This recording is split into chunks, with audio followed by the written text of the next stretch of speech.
Alain n'est pas seulement donc le je ne sais pas si j'ai encore dit ça. D'essayer de parler assez fort. Alain n'est pas seulement le fondateur de l'association Solidarité.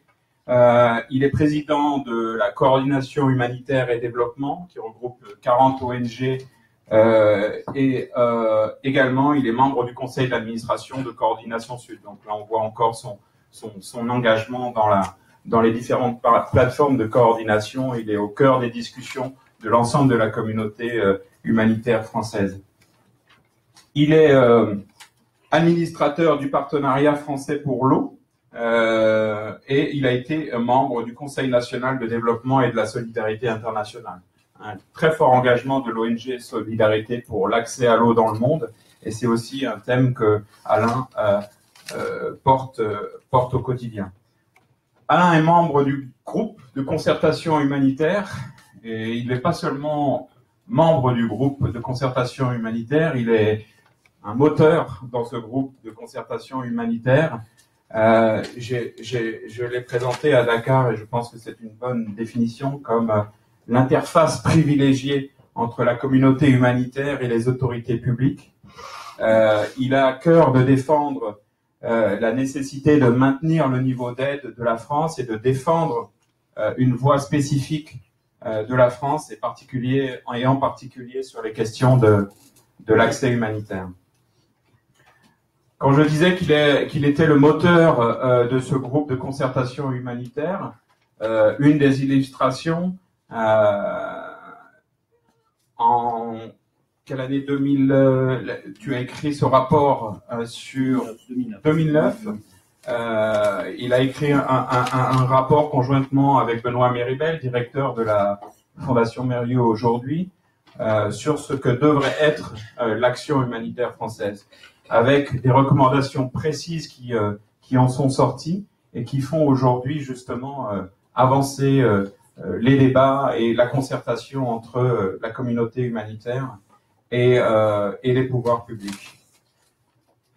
Voilà, Alain publie régulièrement ses notes et ses pensées, ses réflexions sur son blog. Donc je vous encourage très vivement à aller sur son blog alainboinet.com où vous pourrez donc voir l'ensemble de son parcours et de ses réflexions. Voilà, vous avez beaucoup de chance cette année d'avoir un parrain comme Alain, et je vous laisse découvrir ces mots, les mots d'encouragement qu'il va vous porter.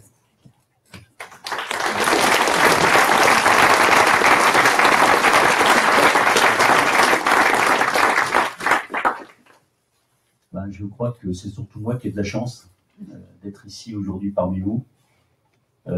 Parmi vous, Bioforce, je connais depuis finalement 1983, donc on a une longue histoire en commun, donc je suis à la fois vraiment très touché et très fier, mais très fier pour vous de ce que nous faisons, de ce que nous avons fait, de ce que nous ferons ensemble.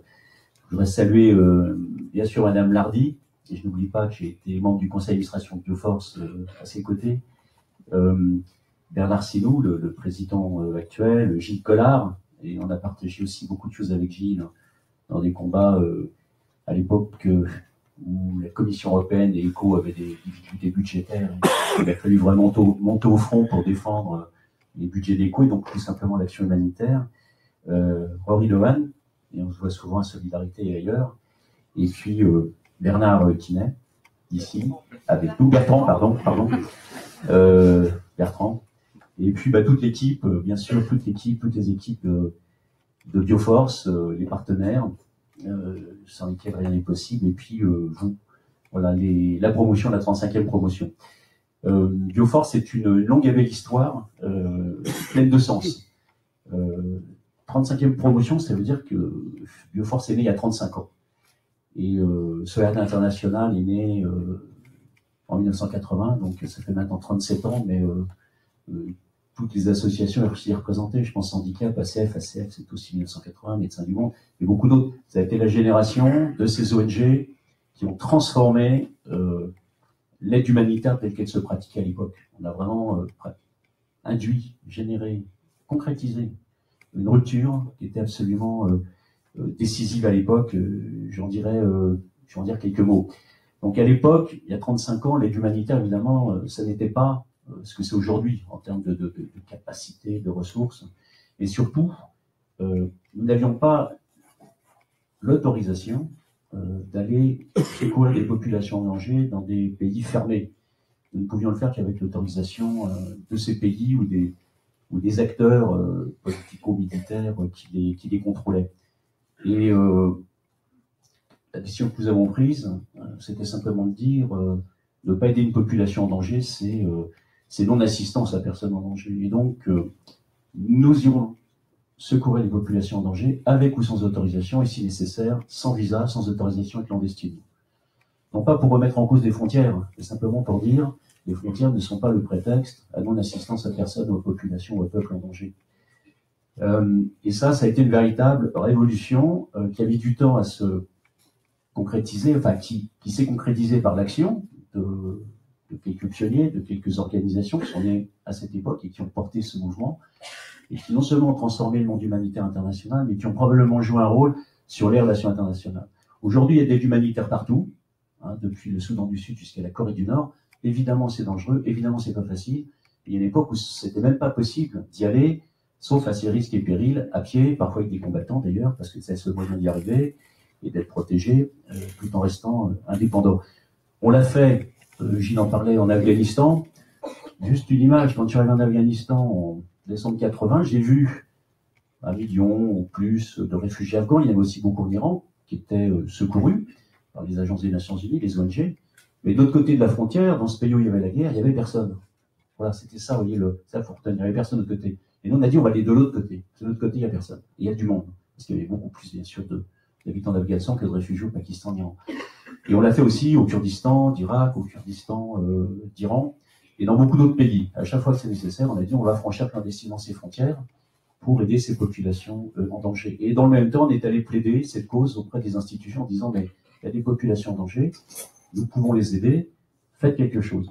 Bon, tout ça demandait énormément de temps, mais finalement, je passe toutes les étapes, on a abouti à cette reconnaissance par la communauté internationale du devoir d'assistance à ces populations. Et ECHO est né de cette idée, de cette pratique, parce que au fond, c'était d'abord une pratique qui reposait sur des idées, qui reposait sur un engagement. Voilà. Et cet engagement, c'était l'accès. C'est l'accès aux populations en danger. Et c'est ce qui nous a engagés, c'est ce qui nous a portés, et c'est ce qui continue de nous inspirer. Donc il y a eu cette reconnaissance, et ce dont je vous parle, c'est pas de l'histoire. Ça peut sembler long, 35 ans. C'est pas de l'histoire parce qu'au fond, cet engagement, c'est un engagement pour l'accès. Et l'accès est toujours la question essentielle, finalement, de l'aide humanitaire. Accéder aux populations, c'est pas suffisant, mais c'est la première condition pour les secourir, être à leur côté. Et aujourd'hui, finalement, vous êtes les héritiers, vous êtes les dépositaires, vous êtes les responsables de l'accès par votre engagement envers ces populations. Parce qu'on est là pour elles, avec elles, à leur côté, tant qu'il le faut.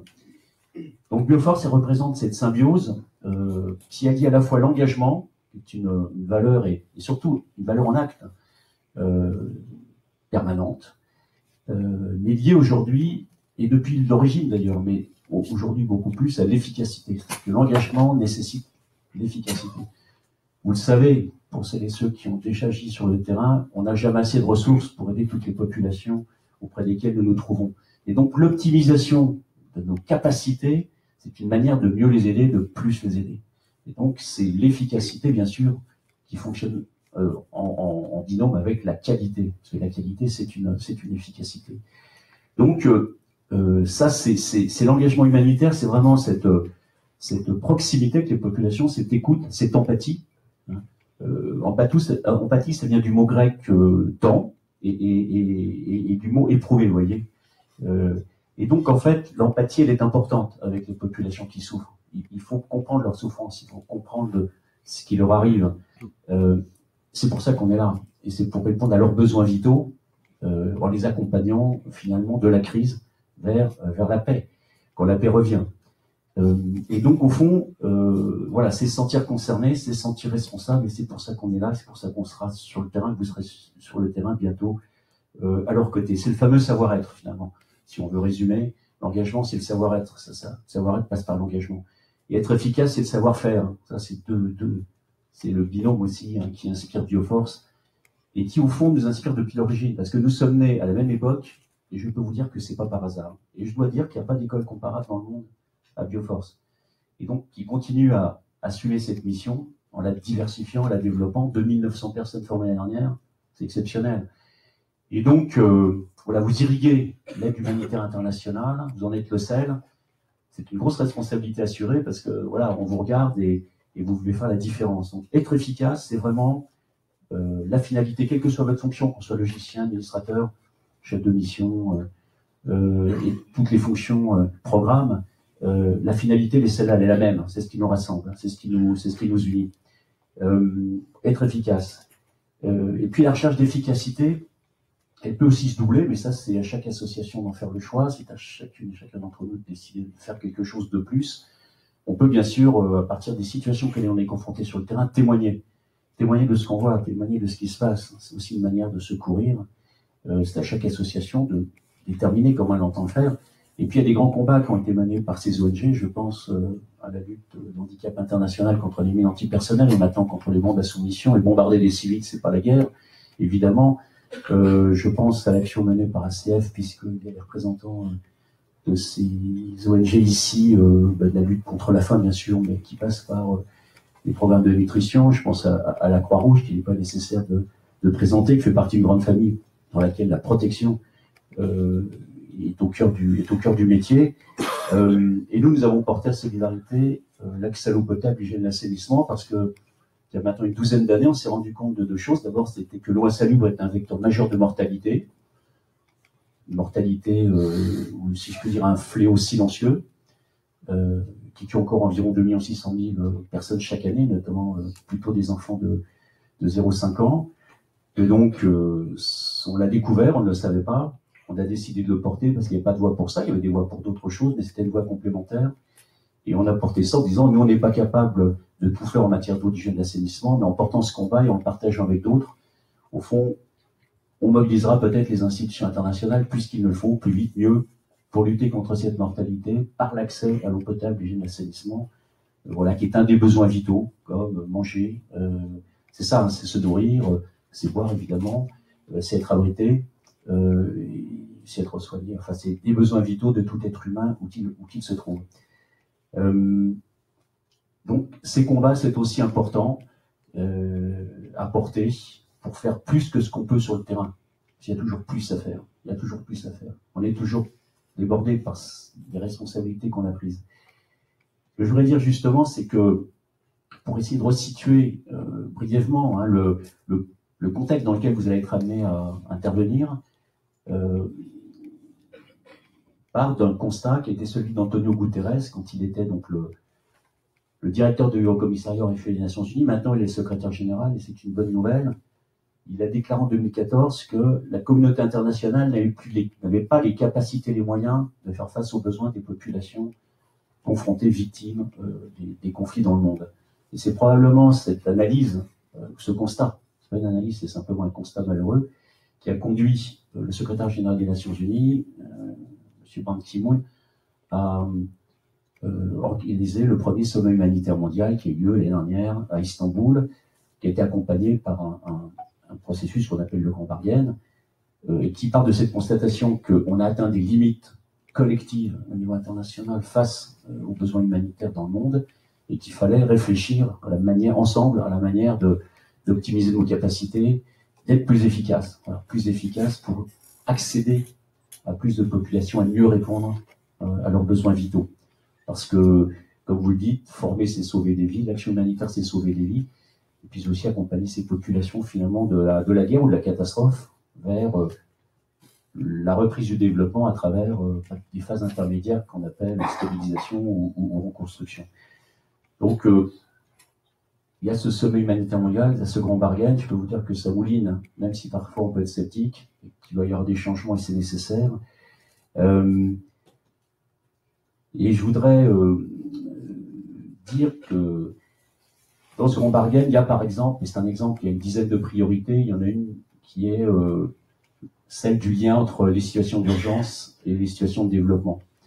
Et à Istanbul, on a eu l'impression que certains découvraient une sorte de vérité, de cachée, qui s'était révélée brusquement, mais cela faisait 20 ans qu'un certain nombre d'entre nous, nous battions, depuis au moins la guerre en Bosnie-Herzégovine et dans les Balkans, nous battions pour que ce lien entre l'urgence, la reconstruction et le développement soit assuré et pris en compte par les institutions. Et le principal frein à la mise en place de processus, je dirais, qui renforcent l'efficacité, quand on sort de la crise pour passer à des problèmes de reconstruction, évidemment, la réponse n'est plus la même nature, le contact avec les acteurs locaux, le partenariat change, et bien sûr, la reprise du développement, encore plus. Et ce sont les institutions, finalement, qui n'ont pas entendu, qui ont été sourdes, qui restaient sur, et on peut le comprendre, sur leur stratégie, sur leur schéma. Et pourtant, Dieu sait si on les a interpellés, notamment au niveau de la Commission européenne à Bruxelles, ils trouvaient que ce n'était pas stratégique, j'ai entendu dire ça. Et c'est les humanitaires qui l'ont demandé. N'oubliez jamais, c'est les humanitaires qui ont demandé ce qu'il y a un lien avec la reconstruction et le développement. Parce qu'à chaque fois qu'on sortait de la crise, on se disait, mais on n'a pas les outils, on n'a pas les moyens, où sont les acteurs? Et on peut pas. Et c'est pour ça qu'ECHO et les ONG humanitaires ont dû aller plus loin, toujours plus loin, parce qu'il n'y avait pas les acteurs, il n'y avait pas les moyens, qu'il fallait qu'on aille plus loin, parce qu'on n'allait pas partir comme ça. On n'avait pas accompagné les populations assez loin.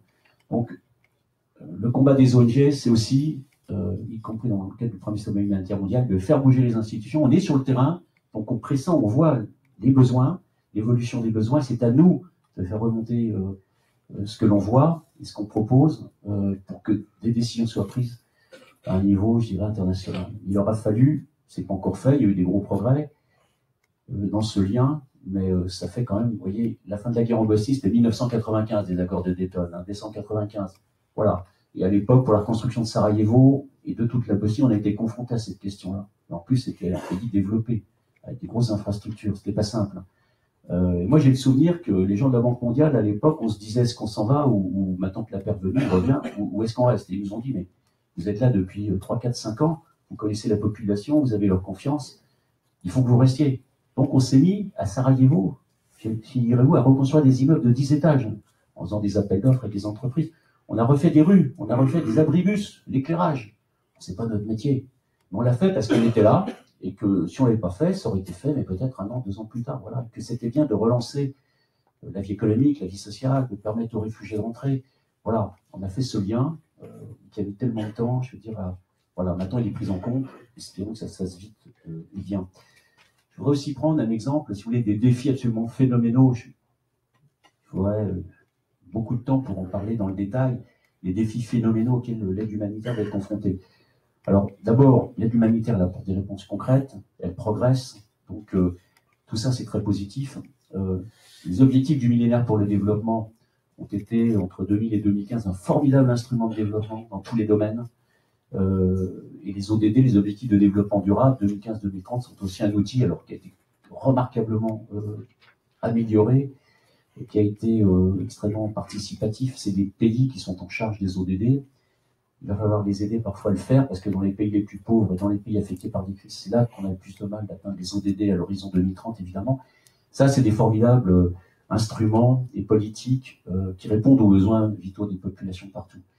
Mais nous, on est dans les endroits les plus difficiles pour l'atteinte de ces ODD et ça n'a pas fini. Alors, nous étions lundi avec votre promotion à Dakar et je suis vraiment très heureux que Solidarité avec d'autres, la Croix-Rouge, ACF, Handicap et une quinzaine d'ONG aient soutenu cette magnifique initiative que vous avez concrétisée. Vraiment, félicitations. Je sais que Madame Lardy, vous, Bernard, Gilles, vous étiez sur place. Et au Sahel. Alors au Sahel, je prends juste un exemple auquel nous, Solidarité Internationale, on est confrontés avec nos partenaires institutionnels, ce qu'on appelle les bailleurs. On est dans le cercle de Diré, de Gundam, on est à Kilal, comme d'autres. Eh bien, on est confronté, alors, au Mali et dans cette région du Sahel, au moins 3 grands phénomènes, hein, la sécheresse, qui est amplifiée par le dérèglement climatique, la guerre, et puis le terrorisme, et puis la pauvreté. Ça fait beaucoup. et bien sûr qu'il doit y avoir un lien entre les mécanismes de réponse rapide et ce qu'on appelle le DRR, hein, la réduction des risques de catastrophe. Et la sécheresse est une catastrophe. Et bien, dans les projets qu'on présente aujourd'hui à nos partenaires, ces partenaires institutionnels n'ont pas encore pris en compte le fait que dans l'urgence, il faut prendre en compte les conséquences du dérèglement climatique qui est récurrent, qui est quotidien, qui est permanent. C'est pas une rupture, vous voyez, qui est due à, je sais pas, l'offensive d'un groupe djihadiste. Non, non. Oui, ça existe. Mais c'est un phénomène progressif. La sécheresse, elle est récurrente dans cette région, mais elle est amplifiée par le dérèglement climatique. Et donc, il faut que les programmes d'urgence soient connectés, je veux dire, évidemment. Et donc, il faut que les bailleurs disent, ben non, c'est pas dans mes règles, c'est pas dans mon mandat. L'urgence, c'est aussi ça aujourd'hui. Voilà. Donc là, on peut faire bouger les lignes, il faut faire bouger les lignes. C'est à nous de leur dire, si, ça, il faut le faire, voilà pourquoi, c'est votre mandat. Et puis, je vais vous dire, pour prendre l'exemple du Sahel, on pourrait prendre l'exemple d'autres régions. Je vais vous lire le texte que j'ai trouvé d'une interview qui a été publiée dans Le Monde en janvier dernier. C'est une interview de Michel Garenne, qui est un démographe, qui travaille au Ferdi, et qui dit ceci. Les 6 pays sahéliens sont sur une trajectoire qui va porter leur population de 89 millions en 2015, à 240 millions en 2050, puis à 540 millions d'habitants en 2100. Le Sahel, qui sera à l'origine d'un tiers de la croissance de la population mondiale, est une véritable bombe démographique. Il continue plus loin en disant, dans l'histoire, la surpopulation a toujours été résolue de la même manière. Départ, guerre, famine, épidémie. Voilà. Donc je pense que nos amis de la promotion du Dakar et nous-mêmes, au Sahel notamment, mais pas seulement, voilà à quoi nous sommes confrontés. Et ça va venir très vite. Ça va venir très vite, comme dit Klaus Sørensen, qui est le parrain de la 34e promotion que nous connaissons bien. Il dit, au fond, on est derrière un TGV, c'est-à-dire qu'on est sur des changements d'échelle qui vont très très vite, et nous, on est derrière, voyez, en mobilette, quoi. Donc, notre rôle collectif, c'est vraiment aussi de faire prendre conscience à toutes les institutions qui sont aussi une partie de la clé à ces questions, de se mobiliser comme il convient, quoi. Parce que ça arrive très très très vite. Et tous les jours, c'est pas à 2050 ça va se produire. Ça a commencé, chaque jour un peu plus. Et dans le même temps, je termine par une citation, ou plutôt par un texte. Dans cette partie de l'Afrique, le réchauffement en cours, qui va accroître sécheresse et aridité, rendront entre 40 et 80% des terres agricoles impropres à la culture du maïs, du millet, du sorgho à l'horizon 2030-2040. C'est demain 2030, avec des populations toujours plus nombreuses. Donc, voilà, vous voyez quelle est notre mission. Voilà, notre mission, elle est là et elle est d'une immense envergure. C'est un défi absolument colossal qui va aller en s'amplifiant. Alors, on aura plus de réponses, on aura plus de capacités, on n'est pas tout seul, mais ça va très très vite et c'est très compliqué. Voilà. Donc, c'est pour ça qu'on est ici ensemble aujourd'hui. Je voudrais terminer pour vous dire que, en fait, l'excellence de Bioforce, c'est d'être une école qui répond à ses besoins, qui est engagée dans l'action. La formation académique, elle est utile. Faire un master, ça peut être nécessaire, c'est intéressant. Et ici, vous avez la mise en perspective des environnements dans lesquels vous allez intervenir, mais surtout, votre formation va vous permettre d'être utilement actif, acteur de la réponse aux besoins primaires, basiques et vitaux de ces populations qui ont besoin de ces secours pour vivre, pour espérer. Je suis vraiment très heureux, c'est pas le terme, mais je mesure chaque jour un peu plus la responsabilité d'être le parrain parce que de votre promotion. Et en tout cas, ensemble, tous ensemble, on a à faire face à des défis dès aujourd'hui. Pensons au Rohingya, pensons à la Centrafrique, qui est au bord quand même du drame, hein, mais qui est déjà en cours, mais qui pourrait sombrer de manière absolument apocalyptique dans un conflit généralisé comme on en a connu hier. Je touche du bois, si je puis dire. Le Soudan du Sud. Voilà. On est là ensemble pour ça. Merci de mener cette belle et grande mission.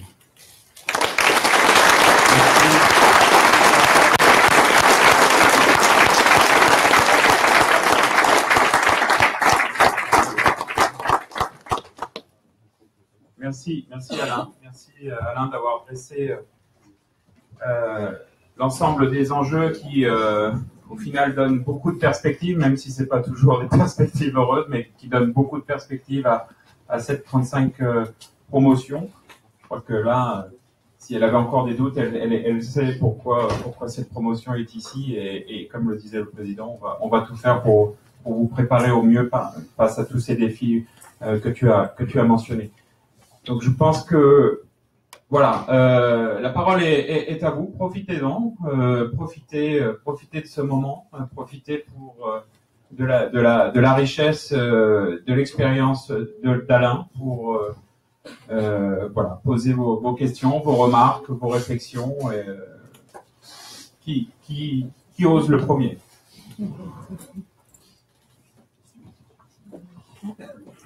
Peut-être vous pouvez vous présenter, comme nous avons 22... Ah oui. Juste avant de vous laisser la parole, juste rappeler un peu quels sont les stagiaires qui sont présents dans cette salle aujourd'hui. On a donc des stagiaires qui suivent le cursus de formation chargé de services, des étudiants qui suivent la formation chargée de services généraux et logistique humanitaire. Ils sont 36 normalement dans la salle en première année, c'est une formation de 3 ans. Et puis on a des stagiaires qui suivent nos formations métiers professionnels sur différents types de parcours, ça pourra dans le détail, entre des parcours longs de 3 mois, des parcours de 6 et 9 mois, sur les formations de responsable ressources humaines et finances, logisticien de la solidarité internationale, responsable logistique de la solidarité internationale,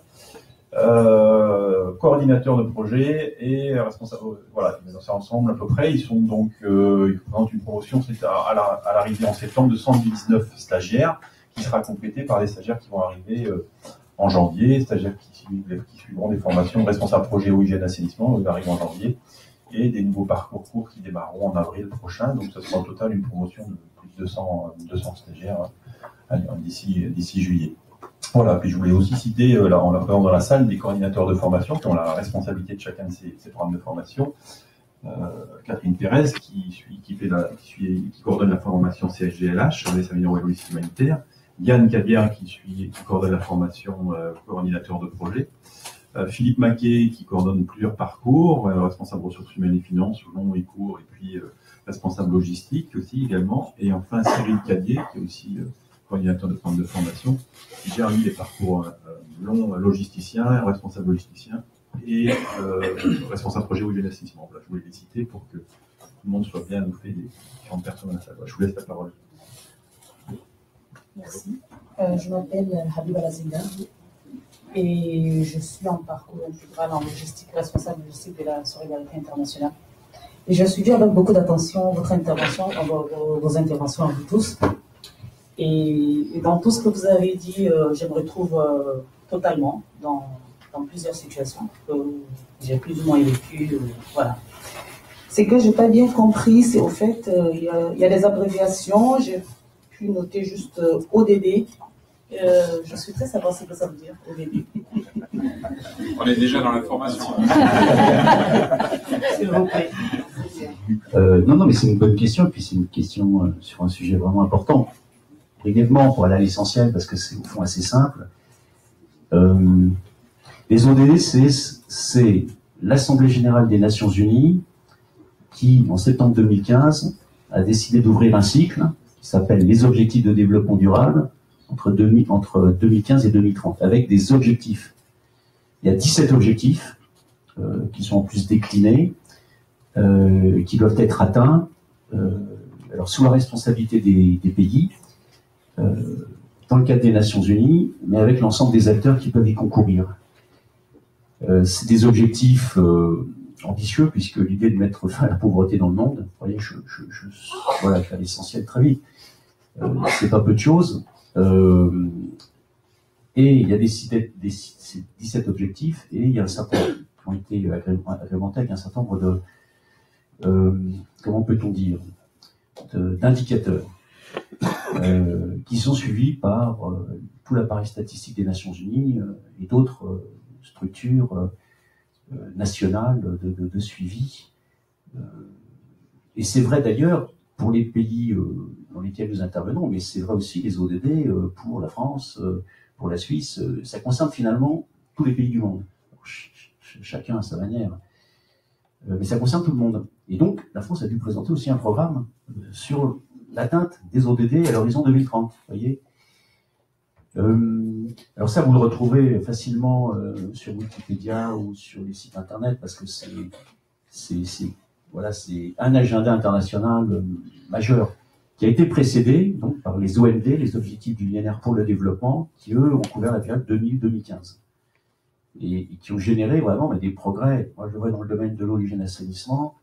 Je ne sais pas, c'est peut-être 1 milliard d'êtres humains qui ont accédé à l'eau potable sur 15 ans. Peut-être moins sur l'assainissement, les toilettes, mais c'est des programmes absolument colossaux. Mais dans le même temps, on a une démographie considérable. On est, je crois, peut-être 7 milliards et demi, on sera environ 10 milliards en 2050. Il y a un phénomène d'urbanisation, et dans ce phénomène, on voit qu'au fond, les États,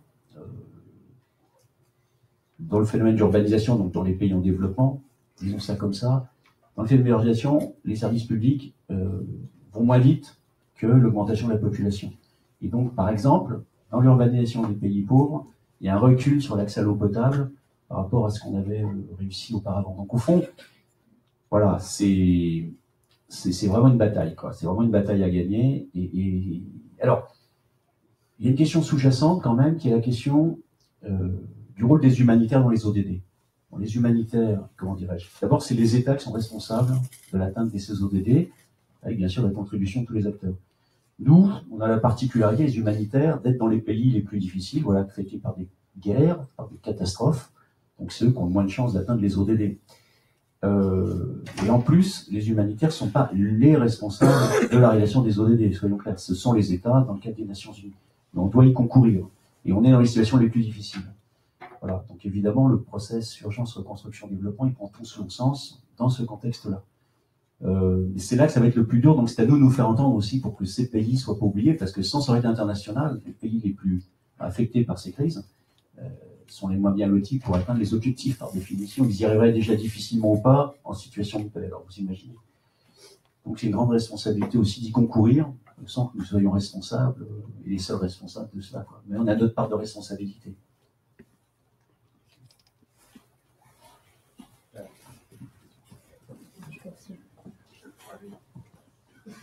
Si vous voulez vous présenter.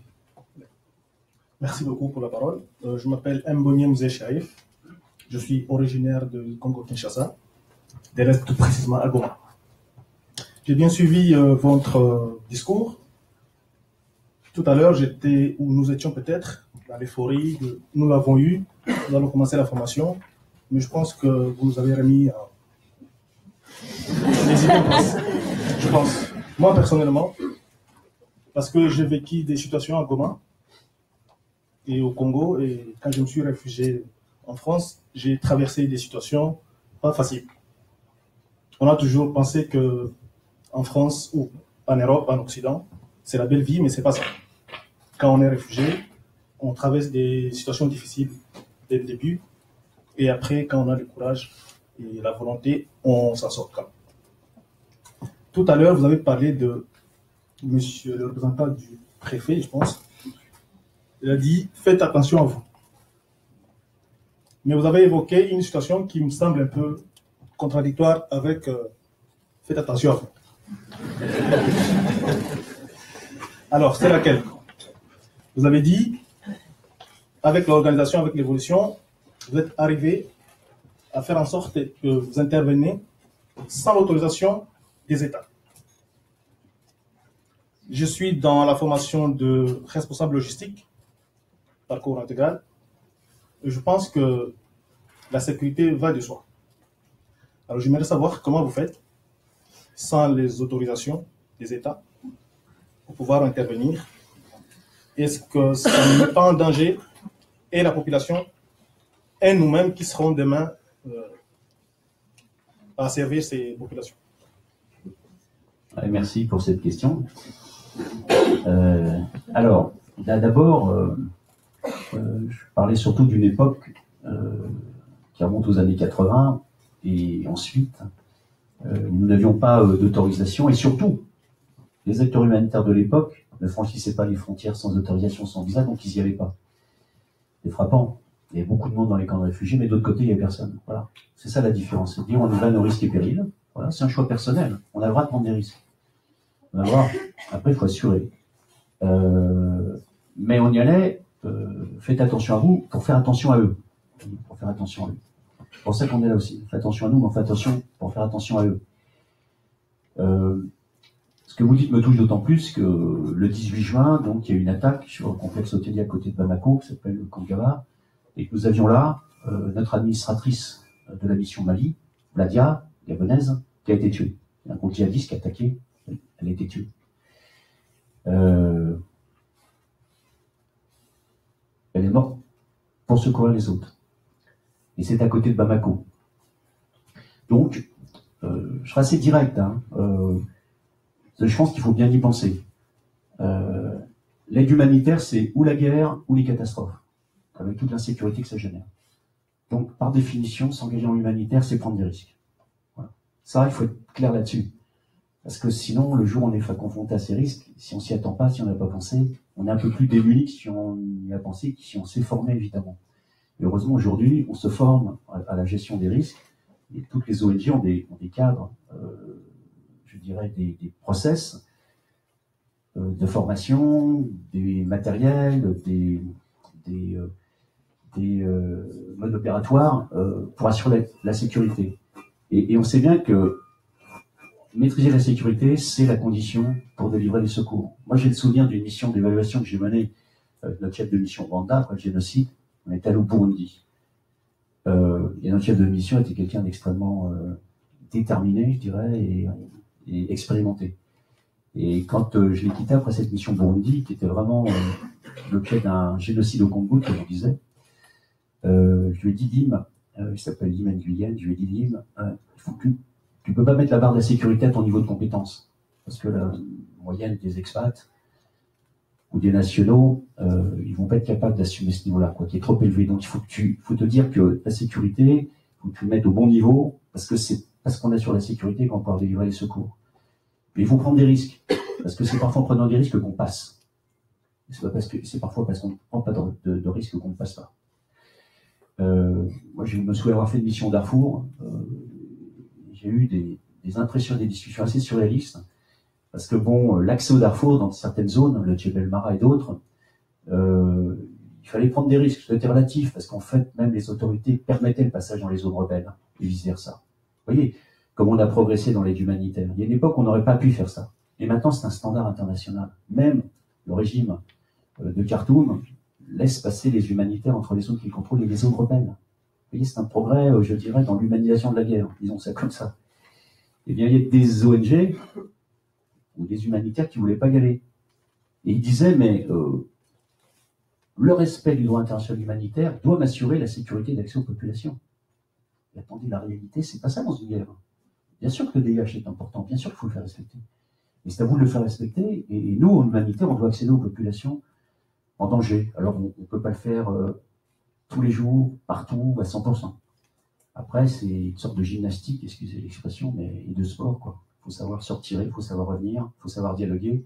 Et la meilleure sécurité, c'est l'application des principes humanitaires, d'humanité bien sûr, mais aussi d'impartialité des secours et d'indépendance par rapport aux agendas politiques, parce que c'est ça qui vous protège le mieux.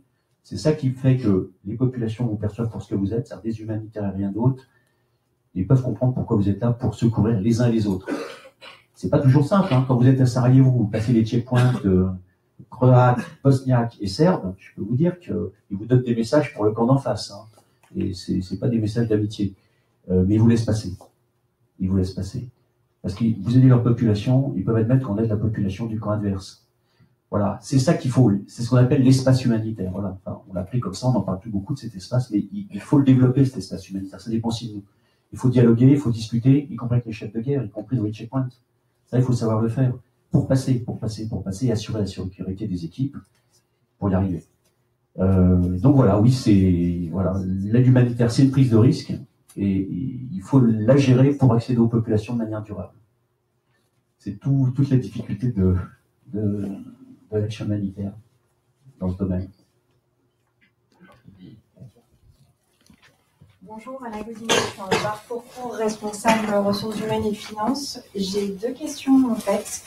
Première question, quels sont les doutes et les prises de décision que vous avez dû réaliser notamment en Afghanistan et en fonction de quel principe vous avez opéré un arbitrage pour prendre les décisions qui vous ont amené finalement à passer les frontières, notamment afghanes. Et la deuxième question, c'est si vous aviez un objectif avec toute la diversité des profils que vous avez devant vous aujourd'hui, si vous aviez un objectif concret à nous donner ou à nous recommander, qu'est-ce que ça serait? Merci. Bon, alors la question sur l'Afghanistan, je vais te répondre de deux, trois manières, sur deux, trois exemples. Ce qui a été difficile, mais ça c'était il y a 37 ans. Ça a beaucoup changé en Afghanistan depuis d'ailleurs. C'est toujours la guerre, mais ils savent ce que c'est que l'aide humanitaire aujourd'hui. À l'époque, en fait, au début, quand on est venu les aider, on était quelques-uns. Il n'y avait pas beaucoup de monde. Hein. Il y avait 2-3 missions médicales dans un pays de 650 000 km². Bon, il n'y avait personne de toute façon. Voilà. Il y avait les Soviétiques, les Afghans et quelques humanitaires qui commençaient ce chemin qui nous a conduits jusqu'ici aujourd'hui.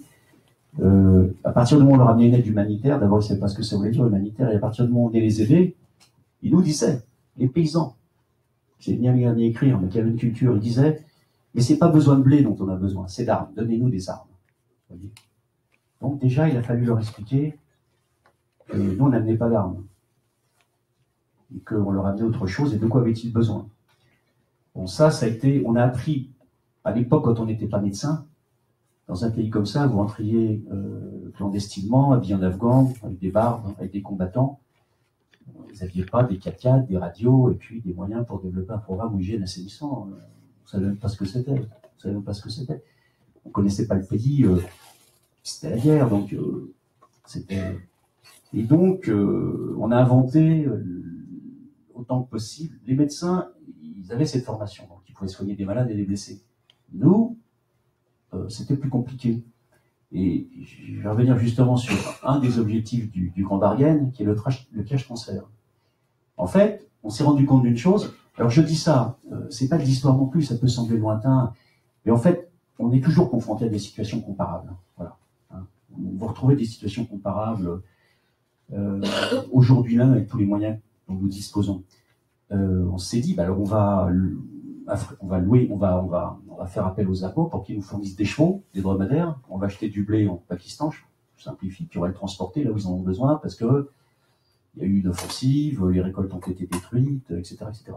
On s'est dit, ils vont nous fournir des dromadaires et des chevaux. Ben non, parce que là-bas, quelqu'un qui fournit un cheval ou un dromadaire, ou plusieurs, ben il faut le payer, c'est son métier. Il vit de ça. Donc il a fallu dire, bon, on va louer des chevaux et des dromadaires. On s'est rendu compte que louer des chevaux et des dromadaires, ça coûtait aussi cher que le poids du blé qu'on mettait sur le cheval. Un cheval, il prend 10 serres, c'est une mesure afghane, ça veut dire 7 kilos, ça fait 70 kilos. Le cheval, il coûtait plus cher en location que les 70 kilos de blé. Donc on s'est dit, comment on va faire? Eh bien, figurez-vous, on s'est dit, on va leur distribuer de l'argent. Parce qu'on n'avait rien trouvé d'autre. Et je me souviens qu'un journaliste à l'époque avait dit, c'est le degré zéro de l'aide humanitaire. Aujourd'hui, c'est pas le degré zéro, on dit, il faut le faire, partout. Et alors, on a inventé ce truc-là parce qu'il n'y avait pas d'autre solution. On a dit, on va distribuer de l'argent. Alors, on distribuait des petites sommes d'argent, donc ça se passait dans la mosquée du village. Il y avait les chefs de famille, il y avait le maire, le commandant, enfin bon, les autorités, disons. Et puis, on disait, ben toi, Mohamed, ouais, t'as combien d'enfants? Qu'est-ce qui t'est arrivé? Moi, ça va. Et puis l'autre, moi, j'ai perdu mon fils à la guerre. Moi, ma maison a été détruite. Et hop, on donnait des petites sommes d'argent. C'était répertorié sur un registre. Les gens signaient avec leur index. Et puis, on y allait de village en village, de mosquée en mosquée. Alors, on le faisait aussi bien que possible, mais bon, on n'était pas là en permanence, quoi. Pour arriver sur place, il fallait marcher. Quand on est au nord de l'Afghanistan, c'était un mois de marche pour arriver. Et l'école était à 4000. Voilà. Et quand on revenait, c'était un mois de marche. Les gens de Médecins Sans Frontières qui passaient dans le Bas-Archamp, ils partaient avec 20 chevaux, ils prenaient à peu près 1500 kilos de médicaments, ils partaient 9 mois et puis ils revenaient. Il n'y a plus de médicaments, ils revenaient, ils partaient avant l'hiver et puis ils repartaient au début du printemps. Ce que je veux dire, c'est que voilà, vous serez forcément confronté à des situations imprévues, à des difficultés. Il faut trouver des solutions. Et même les solutions vous voyez, le cash transfert à l'époque, qui semblait complètement délirant, et ça posait des problèmes de sécurité, transporter de l'argent quand même. C'est ce que Kouchner a fait. Quand il a été confronté au Kosovo, il y a 100 000 maisons qui étaient partiellement, totalement détruites. Et Kouchner s'est dit, mais comment je les aide à reconstruire? Et il a dit, mais on va leur donner de l'argent. Les Kosovars, ils savent reconstruire les maisons, ils savent faire les maisons, ils vont se regrouper par famille, il va juste fournir des matériaux de façon à ce que les gens puissent l'acheter. Bon, il a fallu qu'il arrive à convaincre Kofi Annan. Ça a été compliqué, parce que les Nations Unies n'ont pas entendre parler, c'était pas mode opératoire. Et ben, finalement, c'est ce qui s'est fait, c'était bien, parce que les gens étaient capables de reconstruire leur maison et avec de l'argent. Voilà, deux leçons, à la fois sur les principes. Quand vous avez cette proximité avec les populations, vous êtes parfois aussi tenté d'épouser leur cause, surtout quand elle est juste, surtout quand c'est des victimes qui n'ont rien demandé. Mais l'aide humanitaire, c'est une aide fondée sur les besoins. Ça ne vous empêche pas d'avoir votre opinion sur ce qui se passe dans le pays au niveau politique. Il y a des salauds, des assassins, ouais, et parfois dans tous les camps. Parfois. Il y en a parfois, ils sont plus forts que d'autres dans ce domaine. Hein. Il faut aider tout le monde sur cette base-là. Et sans doute que ça a atténué le conflit, que ça donne d'autres exemples à ces populations que de se dire peut-être qu'on pourra un jour revivre ensemble. C'est souvent des guerres civiles, hein, des guerres internes aujourd'hui, revivre ensemble sur la base de ces principes. Alors sur la dernière question, moi je reviendrai, vous savez, à l'engagement. Voilà, la seule chose que je regrette dans ma vie, c'est de ne pas avoir été à s'engager. On peut toujours s'engager plus, on peut toujours faire mieux. Voilà. Être plus engagé, être plus efficace. C'est ça qu'il faut rechercher, quoi. Ça fait avancer, ça fait progresser, individuellement et collectivement. Parce qu'il faut le faire collectivement aussi, quoi. Une équipe, c'est pas une personne, quoi. Il faut le faire ensemble. Et puis se coordonner entre nous, notre génération, se coordonner avec les autres, parce qu'on va gagner en efficacité en répondant mieux à l'ensemble des besoins, quoi. Faire des programmes intégrés avec l'ensemble des acteurs pour y arriver, quoi. Pour y arriver. Bonjour, je m'appelle Simon Kozak. J'ai fait ma rentrée en première année de chargé de services généraux et logistique humanitaire. Donc je fais partie de la 35e promotion. Je voudrais revenir sur votre discours, Monsieur Boinet. Vous nous avez dit qu'on devait essayer de, toujours avec un grand respect, d'essayer de se mettre à la place, de comprendre la souffrance des populations qui avaient besoin d'aide. Comment, en tant que jeune de 20 ans, jeune bachelier, on peut essayer de comprendre cette souffrance? Oui, quand on la vit pas, et puis quand on la comprend pas. C'est difficile, hein. Je vais raconter une histoire au moment du génocide au Rwanda, mais je reviens sur votre question, mais c'est une manière d'y arriver. Je suis arrivé par l'Ouganda, à Byumba, qui était le siège du Front patriotique rwandais. C'était les Tutsis qui voulaient prendre Kigali, c'était la guerre. Et on a discuté pendant... On avait 2 camions avec du ravitaillement, et on voulait aller sur Kigali, parce qu'on voulait aussi sortir des orphelins qui étaient vraiment menacés, quoi. Donc il fallait l'accord des 2 parties. Et au début, on n'avait pas ce projet, on voulait amener de l'aide, et puis Kouchner est arrivé avec des journalistes, etc. Et on a monté ça ensemble en se disant, c'était le général Roméo Dallaire qui commandait la mission des Nations Unies là-bas, et on s'est dit, on va essayer de négocier avec les uns les autres pour sortir ces orphelins, parce qu'on savait vraiment qu'ils étaient menacés de mort, puisque là-bas, c'était le génocide, et que les Tutsis étaient massacrés. Donc, et on a discuté plus. Donc, il fallait qu'on attende à Byumba le feu vert, en quelque sorte, et on a discuté avec des Rwandais, notamment un jeune Rwandais, qui parlait français comme nous. Hein. On se comprenait très bien. Et nous, on ne comprenait pas le génocide. On n'arrivait pas à comprendre. Il était en cours. Et à la fin de plusieurs heures de discussion, il nous a regardés très gentiment, en disant, vous les Muzungu, vous ne pouvez pas nous comprendre. Vous ne pouvez pas nous comprendre. Et on ne comprenait pas pourquoi le génocide. Et lui, qui avait été victime du génocide, il disait, vous ne pouvez pas comprendre ce qui se passe. Vous ne pouvez pas nous comprendre. Donc c'est difficile. Ouais, c'est difficile de nous comprendre, mais il faut vraiment s'efforcer. Parce que d'abord, on vient aider ces populations, et c'est l'aide humanitaire, donc c'est boire, manger, être abrité, soigner. Et puis plus que ça, bien sûr, il faut les comprendre d'abord dans ce qu'elles sont, quoi, dans leur culture, dans leur mode de vie, dans leurs croyances. C'est passionnant, parce que l'humanité, elle est une, mais elle est diversifiée. Et ça, c'est une richesse extraordinaire de découvrir les autres cultures, les autres peuples. Et en les comprenant mieux, on pourra mieux vivre avec eux. Les gens sont toujours très touchés du fait qu'on parle quelques mots de leur langue, voire qu'on cherche à l'apprendre, qu'on comprenne comment ils vivent, pourquoi ils vivent comme ça. Ça, c'est qu'on comprend leur tradition, ce qu'il faut faire, pas faire, dans leur culture. C'est une manière de les respecter, de respecter leur dignité. Vous savez, quand les gens sont dans la souffrance et dans l'incertitude de l'avenir, leur identité, c'est parfois tout ce qui leur reste. Et le respect de cette identité, la connaissance de cette identité, leur connaissance de ce qu'ils sont, la dignité, c'est déjà énorme. Et on peut passer à côté. Moi, j'ai le souvenir d'une mission d'évaluation qu'on a menée en Angola, après la mort de Jonas Savimbi, donc quand il y a eu, qui était le chef de l'UNITA, des mouvements rebelles qui s'opposaient à Dos Santos, on a fait une mission d'évaluation parce que tous les territoires UNITA avaient été privés d'aide humanitaire. Alors, je le dis comme MSF l'a dit après, c'est-à-dire que même les Nations Unies ont mis toutes les zones UNITA et les populations qui étaient dedans sous embargo humanitaire de manière délibérée. Voilà ce qui se passe parfois. Seul MSF a dénoncé ça. Et c'était la réalité. Ça, c'est pas humanitaire. C'est pas beau. Et puis, la mission d'évaluation est rentrée. On a fait un débriefing. Et puis, j'avais l'impression qu'il y a quelque chose qu'ils ne connaissent pas. Et je leur ai dit, mais est-ce que vous avez parlé avec est-ce que vous allez, dans votre évaluation, est-ce que vous êtes allé parler avec les déplacés qui étaient dans telle zone? Est-ce que vous leur avez demandé d'où ils venaient? Pourquoi ils étaient là? Quelles étaient leurs conditions de vie? Est-ce qu'un jour ils voulaient rentrer? Comment ils rentreraient? À quelles conditions? Et on a découvert que la mission d'évaluation était allée voir uniquement les responsables des organisations diverses et variées, mais qui n'étaient pas allés parler avec les déplacés. Vous voyez? Voilà. Donc, pour comprendre les gens, il faut aller leur parler, il faut les considérer. Et même quand vous avez 5000 réfugiés devant vous, vous ne pouvez pas en voir 5000 individuellement, mais il faut avoir des contacts humains avec eux. Après, il faut faire son boulot, être efficace. Et c'est pas facile parce que les deux à combiner. Alors après aussi, les comprendre, c'est ça, mais c'est aussi comprendre leurs besoins. C'est de voir, c'est de faire des évaluations sur leur vulnérabilité, parce qu'on ne peut pas toujours aider tout le monde. Donc, par qui va-t-on commencer? Pourquoi? Comment va-t-on le faire accepter? Donc là, il y a tout l'aspect technique aussi, c'est-à-dire quels sont leurs besoins humanitaires et comment on va y répondre, voilà, pour qu'ils vivent au quotidien. Là, je parle des situations de crise. Après, quand ça s'améliore, c'est différent. Mais quand ils sont complètement dépendants de l'aide extérieure, ça peut se trouver. Alors, leurs besoins, là, c'est assez simple, si je puis dire, mais c'est toujours comprendre la vulnérabilité et comment on y répond. Donc, à la fois, il y a une empathie, d'abord une empathie avec leurs conditions de vie. Ils sont dans le malheur, ils ne savent pas quel est leur avenir. Ils ont parfois, sans qu'on sache, perdu des membres de leur famille. Ils en perdront, alors que nous, on sera partis. C'est après cette relation humaine, ce qui n'empêche pas d'être professionnel, parce qu'on est là pour agir, ça va mieux si on comprend. Et puis après, il faut évaluer les besoins de manière professionnelle pour bien y répondre. C'est difficile, mais c'est le métier.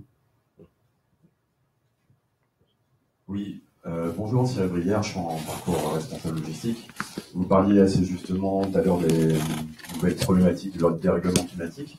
Et je voulais connaître votre point de vue vis-à-vis du fait que sur le terrain, parfois, on peut se rendre compte que finalement, c'est des données économiques et souvent des sociétés occidentales qui sont responsables de la déstabilisation sur place des terrains pour des enjeux économiques. Et quels étaient aujourd'hui, et s'il y avait un projet, pour les institutions de solidarité internationale de se doter de nouveaux moyens de pression face à ces sociétés où même ici le combat dans notre métropole paraît assez démesuré.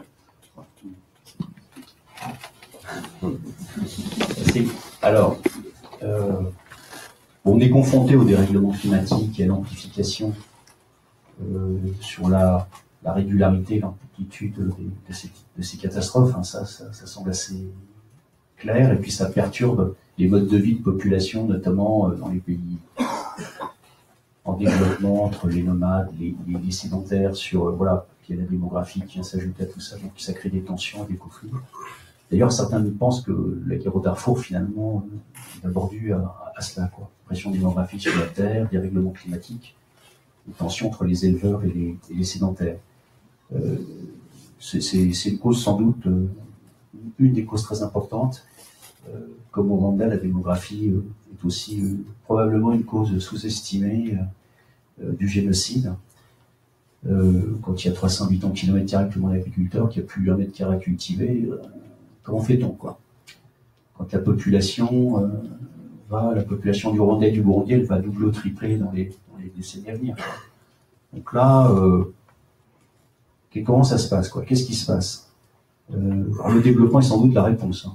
On peut l'espérer. Donc nous déjà, je crois qu'il faudrait qu'on maîtrise bien les conséquences du dérèglement climatique pour voir comment lutter contre. Vous savez, il y a deux grandes mesures sur la lutte contre le dérèglement climatique, c'est l'atténuation, donc faire en sorte que l'augmentation, l'accroissement de la température ne soit pas de plus de 2 degrés, et puis il y a les mesures d'adaptation, comment on adapte, comment on adapte les modes de vie et de subsistance au fait qu'il y a un dérèglement climatique. Et là, je pense que là, les humanitaires, ils vont devoir agir sur les conséquences du dérèglement, et donc, quelles sont les mesures d'adaptation. Et là, il va falloir se poser la question de l'innovation, c'est-à-dire est-ce que les réponses ancestrales sont toujours adaptées ou est-ce qu'il ne faut pas répondre à la production des moyens de subsistance d'une autre façon, quoi, d'une manière pas chère, pratique, facile, etc. Je n'ai pas de solution toute faite, mais voilà, c'est... Après, nous, on est plus sur la réduction des risques de catastrophes. Hein, ça, c'est quelque chose, on était à Sendai l'année dernière. Ça, c'est quelque chose qui mobilise toute la communauté humanitaire. Réduction des risques de catastrophes. C'est comment ça, surtout qu'on aborde la question. Je voudrais aussi témoigner du fait que, dire un mot là-dessus, c'est qu'on peut agir auprès des autorités. Alors ici, ailleurs, partout un peu, nous avons été reçus le 5 septembre par le président de la République. Donc il a reçu 12 représentants d'ONG, donc 6 ONG engagés sur le climat, disons, et l'environnement, donc ils font membres du réseau Action Climat. Il y avait Greenpeace, il y avait WWF, et puis il y avait 6 ONG développement humanitaire. Donc membres de coordination sud pour la plupart. J'étais là pour représenter l'humanitaire.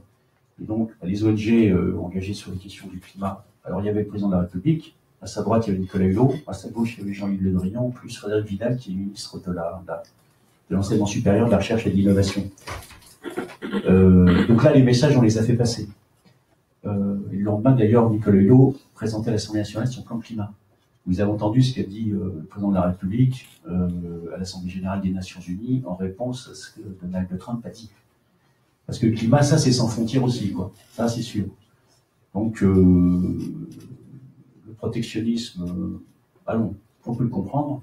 Je parle pas de comprendre Donald Trump, évidemment, mais ne confondons pas. Mais le changement climatique, ça concerne tout le monde, quoi. Et tout le monde en est responsable. Et vous avez raison, c'est le monde développé qui a produit cela. Et c'est le modèle de développement dont il faut changer, qu'il faut adapter. Ça, c'est certain.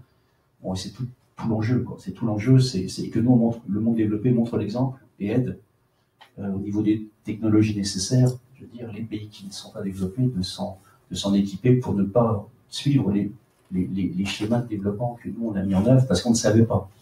Maintenant, c'est.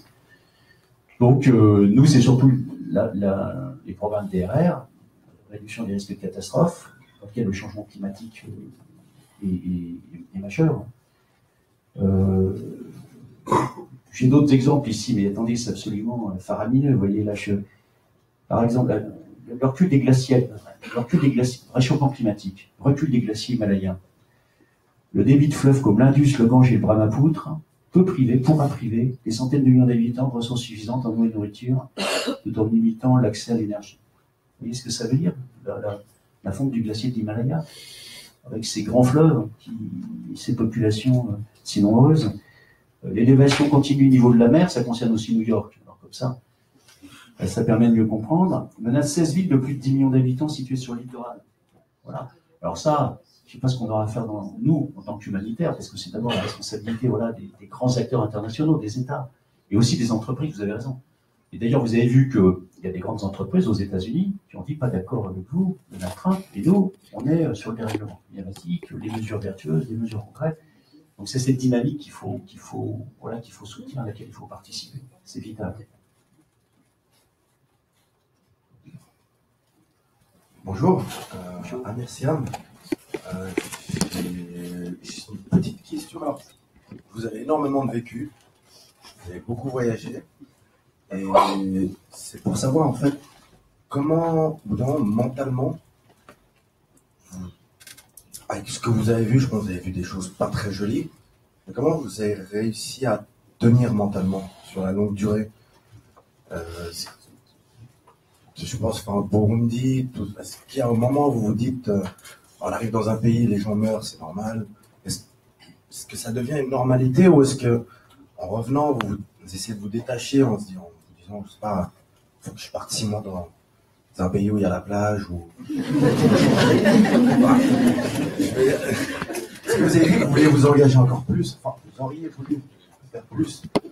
Mais c'est vrai que dans l'accumulation des choses qu'on voit, mauvaises, il y a des bons résultats aussi, mais ça ne doit pas être facile. Alors, je ne sais pas comment un peu vous êtes détaché de tout ça. Alors, d'abord, bon, chacun le vit à sa façon, hein. Chacun réagit à sa manière. Il faut s'y préparer parce que vous y serez confrontés. Donc, il faut s'y préparer en se disant d'abord, qu'est-ce qui peut m'arriver à moi? Et puis ensuite, qu'est-ce qui arrive aux autres? Et je vais les secourir. Comment je vais réagir? Enfin, il faut se préparer à tout ça. C'est technique, mais c'est aussi mental. Vous l'avez dit, vous avez prononcé le mot mental. C'est très important d'être fort mentalement.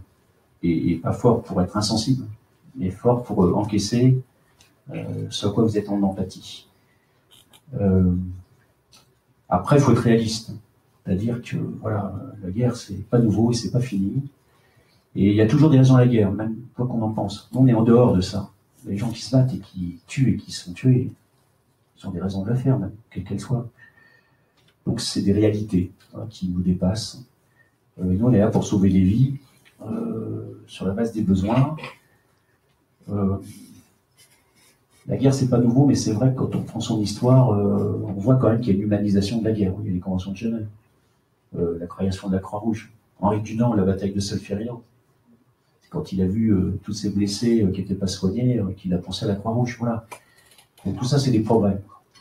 Mais il faut pouvoir affronter des réalités terribles. Ouais. En se disant, comme dit le philosophe, l'homme n'est ni ange ni bête, mais les deux à la fois. Et une bête peut devenir un ange d'ailleurs. Il ne faut pas désespérer dans l'humanitaire, mais il y a aussi des bêtes sauvages. Et parfois on parle avec elles parce que c'est elles qui vous permettent d'accéder où vous les croisez. Donc, ouais, il faut se blinder, mais pas pour être insensible, quoi. Il faut se blinder pour être efficace aussi. Mais l'engagement est sans doute la réponse, la clé.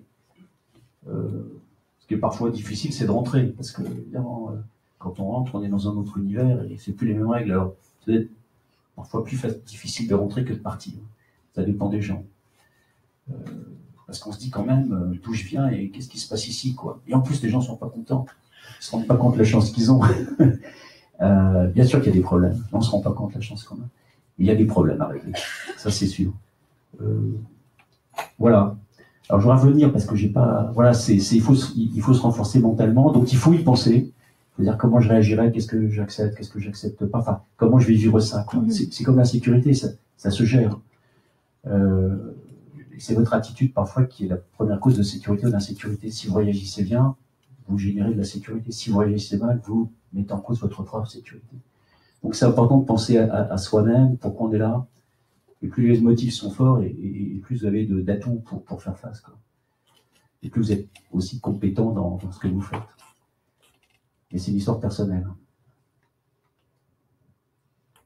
Oui, ce que je voudrais vous dire aussi, c'est que cette action qu'on a menée, Gilles évoquait la coordination humanitaire développement, coordination sud, Voice, qui est la coordination des ONG européennes, et Florence Denis, donc, qui est membre du board de Voice, et on travaille ensemble, bien sûr.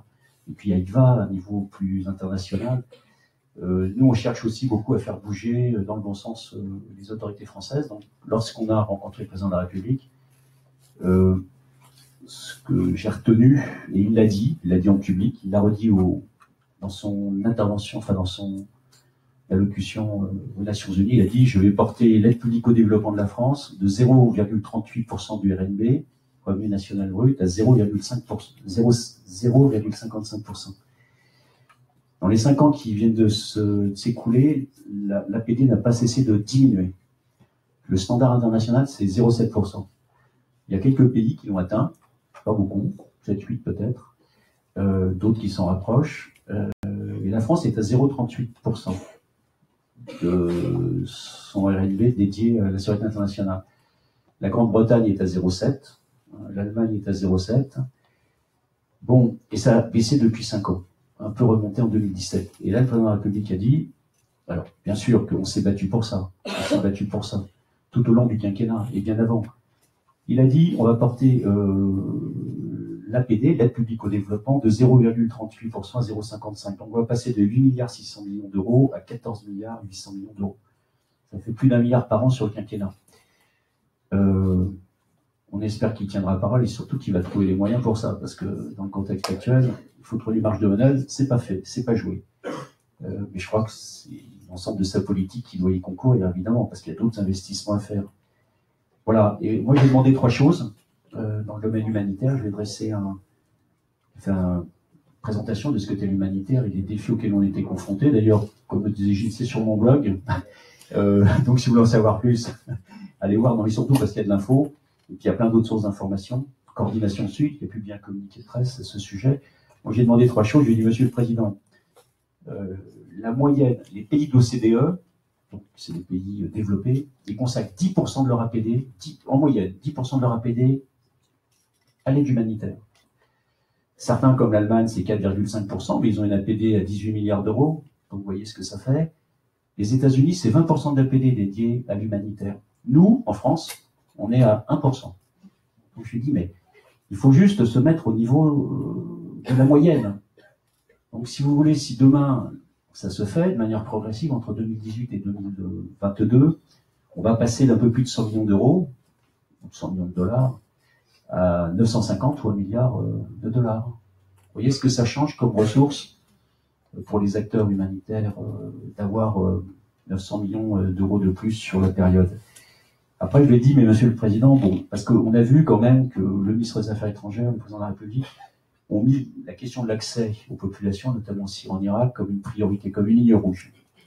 C'est rare, hein. Enfin, donc c'est annoncé. Je me dis, mais pourquoi la France ne créerait pas un groupe? Vous savez, il y a le G20, il y a le G7, il y a plein de G, le G5 Sahel d'ailleurs aussi. Tiens, pourquoi la France ne prendrait pas la tête d'un groupe qui s'appellerait Droit international humanitaire, poursuivre les violations, faire pression en tant qu'État, donc il y a tous les moyens dont disposent les États à travers aussi les institutions internationales, en plus de ce que fait le CICR et toutes les institutions qui se battent pour ça, et avec elles évidemment quoi.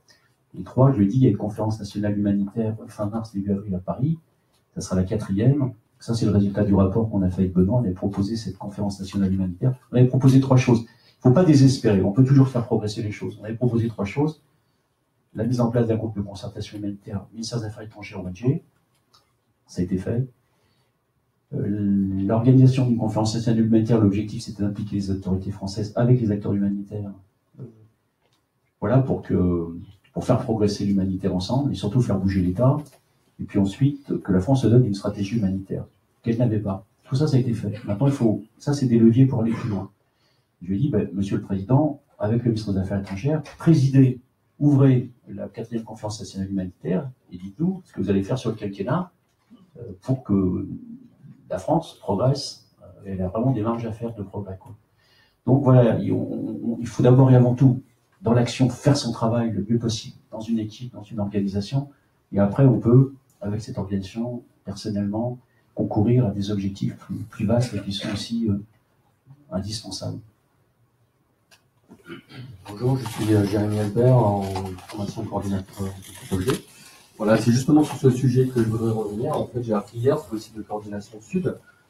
Paradoxalement, le gouvernement français s'apprête à annuler le dernier versement du financement public 2017 à destination des ONG françaises, ce qui représente une importante coupe budgétaire qui risque d'affecter les ONG françaises engagées dans la solidarité internationale au moment où celles-ci sont fortement sollicitées. Donc je voudrais savoir simplement, Monsieur Bonnet, ce que vous en pensez. C'est une douche froide. On ne s'attendait pas à ça. Ce qui nous a été dit n'allait pas dans ce sens. Le ton d'ailleurs du communiqué l'indique clairement, quoi. Donc moi je suis membre du conseil d'administration de Coordination Sud, donc on va relayer le communiqué et on va se mettre là-dessus. Alors je vais juste raconter un peu comment tout ça s'est produit. Cet été, la Cour des comptes a dit le budget 2017 n'est pas à l'équilibre, et on peut ajouter que le budget 2017 n'était pas sincère. il n'est pas à l'équilibre, donc il manque 7 ou 8 milliards pour boucler l'année. Et donc, il a été décidé, le gouvernement a décidé de faire une économie, je crois, d'un peu plus de 5 milliards. Donc après, ils l'ont réparti partout. Même le Premier ministre, Matignon, ils ont vu les réductions de budget, même Bercy. Ils ont dit, on va diminuer. Parce que le problème, c'est quand on diminue les fonds sur des fonds qu'on ne va pas décaisser. Ils ont dit, on va diminuer le budget du ministère des Affaires étrangères et de l'APD de 141 millions. Donc on est monté au créneau. Et moi, j'ai modestement demandé à sanctuariser le fonds d'urgence humanitaire du ministère des Affaires étrangères. La DPO, c'est la direction du partenariat avec les ONG que vous évoquez, qui se trouve logée à l'AFD, qui finance des initiatives des ONG. Donc il faut dire quand même que le budget a doublé, pour le coup, la PD a baissé dans le quinquennat précédent, mais ce budget est passé de 40-45 millions à 95 millions. Ça, c'est un des seuls budgets qui a augmenté du partenariat avec les ONG. C'est sur initiative ONG. Et c'est un film, voilà.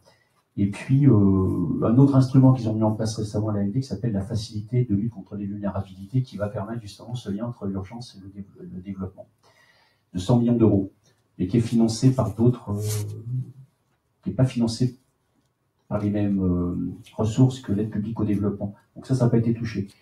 Mais nous pensions qu'il ne toucherait pas la DPO. Alors on ne sait pas combien ça va représenter, parce que c'est à peu près 95 millions cette année, je crois, un peu moins de 100 millions. Donc on ne sait pas en fin d'année ce qu'ils vont retirer. C'est vraiment un très mauvais message envoyé. C'est à l'inverse du message de ce que le président de la République nous a dit, quoi. Donc, et je ne sais pas comment ils vont faire l'année prochaine, parce que voilà, l'exercice budgétaire va être compliqué. Là, on va être fixé prochainement avec le projet de loi de finances 2018, donc qui va arriver au Parlement. Mais ça, c'est un recul, quoi. Et puis c'est un recul sur le financement par l'État des ONG françaises qui est déjà très très très très bas, quoi, qui est plus bas de tous les pays de l'OCDE. Donc franchement, voilà. Donc on va se battre là-dessus. On va se battre là-dessus vigoureusement pour rattraper d'une manière ou d'une autre. On s'y attendait pas. C'est vraiment la douche froide. Et donc c'est stimulant, hein, parce que voilà, ça va nous mobiliser, ça va nous motiver pour aller se bagarrer, quoi.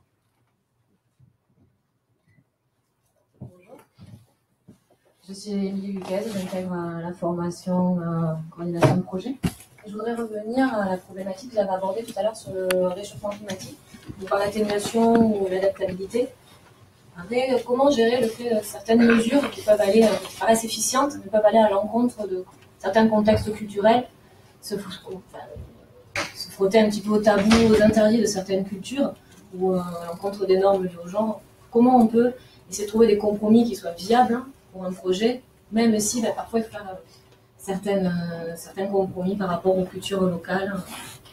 J'aimerais avoir votre avis là-dessus. Oui, c'est la pédagogie. C'est difficile parce qu'il y a probablement une multitude de cas différents, quoi, qui nécessitent des réponses différentes ou adaptées en tout cas.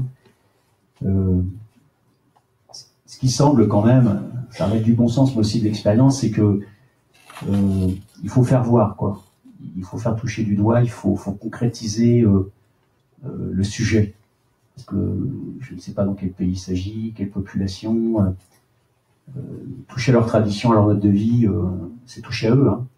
Donc c'est de leur faire voir ce qui se passe, essayer de le faire voir concrètement, puis de se dire ensemble, avec vous, avec eux, enfin, on peut le faire avec eux, il faut le faire avec eux.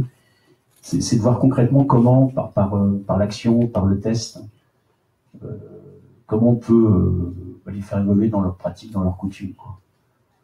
Je me souviens que des médecins d'Afghanistan utilisaient des sourates du Coran pour pratiquer des soins qui, dans les coutumes, n'étaient pas acceptés, quoi. Ils utilisaient des sourates du Coran qui leur permettaient de dire oui, mais le prophète a dit que... Et c'était vrai. Et ça les aidait. Vous voyez, ils s'adaptaient. Il faut s'adapter à l'autre, hein. D'abord. Mais j'ai pas de mode d'emploi pour tous les cas de figure. Simplement, il faut avoir cette intelligence de l'action et surtout concrétiser, quoi. Qui voit concrètement qu'est-ce qui les affecte et en quoi ce qu'on propose, sans que ça soit peut-être contraires aux coutumes, donc comment ça peut être en adéquation avec les coutumes d'une autre manière, quoi. Comment on fait des compromis qu'ils peuvent accepter. Ouais. Ok, le temps passe. Est-ce qu'il y a une dernière question après ces échanges? C'est déjà riche. On va prendre une dernière parce qu'après, je voudrais qu'on garde le temps pour les témoignages de nos partenaires ONG et de nos diplômés. Donc, ça va être compliqué là, qui veut. Le thème qui n'a pas été abordé. Dans un thème éventuellement. Bonjour Alain. Moi c'est Issouf Soro, je fais la formation responsable ressources humaines et finances co. Je suis de la Côte d'Ivoire. J'ai une question qui est beaucoup pertinente. Je vous écoute. Dans votre discours, vous avez parlé que vous avez essayé d'échanger avec les responsables de la politique française par rapport au montant réservé pour l'aide aux ONG. Je sais que généralement, la majorité des crises se trouvent en Afrique. Et je ne sais pas si nos gouvernements réservent quelque chose pour cela, pour l'aide aussi au développement. Et je voudrais savoir qu'est-ce qui vous motive à vouloir forcément aider les gens. Et parce que nous aussi sur le terrain, souvent les gens nous posent ces questions. Pourquoi vous êtes là? Voilà. Merci. Ouais. Pourquoi sommes-nous là? Et quel est notre intérêt aussi? Parce qu'il se pose plein de questions. Quels sont vos intérêts? Et je vais vous raconter une anecdote qui va vous faire rire. D'abord, alors, je n'ai pas les chiffres en tête, hein, mais ce que je sais, c'est vraiment que plus de la moitié du budget de l'Agence française de développement est dédié à l'Afrique. Voilà, ça, c'est clair que l'Afrique est une priorité dans la politique française, sauf que l'APD n'est pas suffisant. Parce que vous voyez, on est à 0,38. Voilà, il faut passer à 0,55, il fera l'au-delà, mais déjà, ça fera 6 milliards de plus par an, quoi.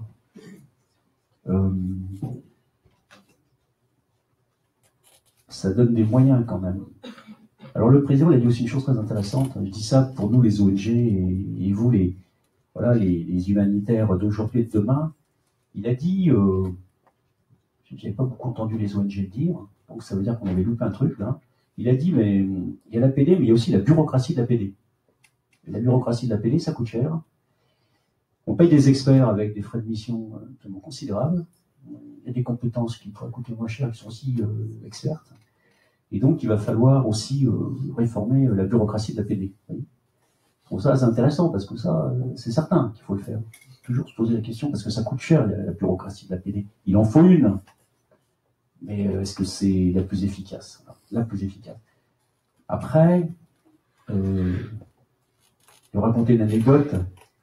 J'étais un jour en Afghanistan. Et puis, je marchais, on s'était un peu éloignés les uns des autres. Je traverse un village et j'entends des avants. Bon, moi, j'avais la barbe, j'étais habillé comme eux et tout, donc mais quand même à 5-6 mètres, ils se disent lui, c'est pas un Afghan, donc ils parlent entre eux, etc. Et le soir, dans notre équipe, il y avait un Afghan qui était venu avec nous de Paris, qui était notre traducteur. Nous, on avait appris le Dari, mais bon, il en avait quand même besoin de traducteur, c'était un Afghan. En plus, évidemment, ça faisait une bonne équipe. Je lui ai dit, mais dans les villages, là, pour qui est-on? Pour qui nous prennent-ils, quoi? Pourquoi on est là? Il m'a dit, tu veux vraiment le savoir? Je lui ai dit, attends, oui, parce que là, ils discutaient en catimini, je ne sais pas ce qu'ils disaient, mais... Bon, d'abord, ils m'avaient pris pour un arabe, ils ont dit c'est un arabe, parce qu'en fait, il y avait des combattants arabes qui étaient plus battre avec eux, donc en fait, comme ils n'avaient jamais vu, ni d'arabe, ni de blanc, ni quoi que ce soit. Voilà. Dans ces endroits-là, ils n'avaient jamais vu un étranger. Donc ils disent, ils savaient qu'il y avait des arabes, ils disent c'est un arabe, c'est un combattant. Bon, oui, on se pose des questions, puis après, il dit, tu veux vraiment le savoir? Je dis oui. Il dit, écoute, voilà, si tu viens en Afghanistan, c'est que tu as fait, d'abord, tu travailles pour l'État. Tu es un agent du gouvernement. Ensuite, tu as dû faire de très très très grosses bêtises. Et en fait, ils te punissent en te voyant chez nous, parce que vous marchez, vous ne mangez pas, vous risquez votre vie, et donc vous êtes punis. Alors après, dans chaque village, on expliquait qui nous étions, pourquoi on était là. On était là volontairement, on était une ONG, Alors eux, ONG, ne comprenaient pas, parce que si on était là, c'était forcément parce qu'on était envoyé par notre gouvernement. On ne pouvait pas venir s'ils n'étaient pas envoyés par notre gouvernement. Ils ne savaient pas ce que c'était qu'une ONG. Et quand certains Afghans sont venus en France, moi j'étais dans un bureau qui faisait 4 mètres carrés à l'époque. Il n'y avait pas de fenêtre. Il y avait juste une table, un téléphone. Pendant 7 ans, je suis resté là, voilà, et ça suffit pour agir, vous savez. 4 mètres carrés, une table, un téléphone, pas de fenêtre. Et quand ils sont venus dans cette pièce, ils étaient absolument catastrophés, quoi, de voir dans quel état de pauvreté, de dénuement je vivais. Parce qu'ils pensaient que si on venait les aider, c'est qu'évidemment, on était des gens riches, on avait tous les moyens, et des belles voitures, et des beaux bureaux, etc. Donc, ouais, il y a des chocs culturels énormes. Après, je veux dire, pourquoi moi j'ai continué l'action humanitaire? Parce qu'en fait, je reprends toujours, moi j'ai commencé l'aide humanitaire en Afghanistan, donc j'en reparle, mais chacun d'entre nous commence quelque part, voilà. Puis après on continue, à travers beaucoup de pays, comme vous l'avez dit. Ce que j'ai vu un pays qui n'avait pas demandé à être envahi par une armée étrangère. Un pays parmi les plus pauvres, mais il n'avait pas conscience de sa pauvreté, parce que c'était la vie normale. Ils ne pouvaient pas comparer, ils ne connaissaient pas le monde extérieur. Donc ils n'étaient pas pauvres de leur point de vue, mais quand même, la mortalité infantile, la mortalité des femmes enceintes, enfin, voilà, on l'a bien vu que c'était très pauvre, mais ils vivaient et ils pouvaient même être heureux. Ils étaient heureux parfois, enfin souvent, même les combattants, d'ailleurs, des combattants qui rigolent et qui sont pas malheureux. Après, vous voyez, c'est contrasté toutes ces situations. Et donc, ils étaient envahis. La communauté internationale leur disait, vous avez raison, vous avez le droit international pour vous, mais quand même, c'est l'Union soviétique, donc évidemment, on va rien faire. Et puis, c'est inéluctable, c'est fini. Et eux, ils n'avaient pas de diaspora. Et les paysans disaient, voilà, un paysan m'a dit, on a reçu la terre libre de nos parents, on se battra pour la donner libre à nos enfants. Et je me suis dit, alors, ils n'ont pas de diaspora. 2, ils ont raison, mais ils sont foutus. 3, ils sont quand même... La guerre va les appauvrir encore un peu plus, détruire les villages, les canaux d'irrigation, etc. Chasser des millions de gens de chez eux. Ils ont été 6 millions sur 17 qui quittaient leur pays. J'ai dit, mais c'est injuste, et on peut faire quelque chose, même de minuscule, mais on va le faire, quoi. Voilà, parce que c'est pas acceptable. Et puis, c'est aussi comme ça que l'action humanitaire naît et se développe. Et plus on en fait, et mieux on apporte de réponses, même si ça n'empêche pas les conflits et le malheur, mais on l'atténue. On contribue à amener des messagers de bonnes nouvelles. Mais c'est vrai qu'on n'est pas toujours pris pour ce que nous sommes. Donc c'est en comprenant les autres aussi qu'on peut se faire comprendre. Donc comprenons les autres pour qu'ils nous comprennent. S'il n'y a pas de débat, on ne se comprend pas. Merci Alain.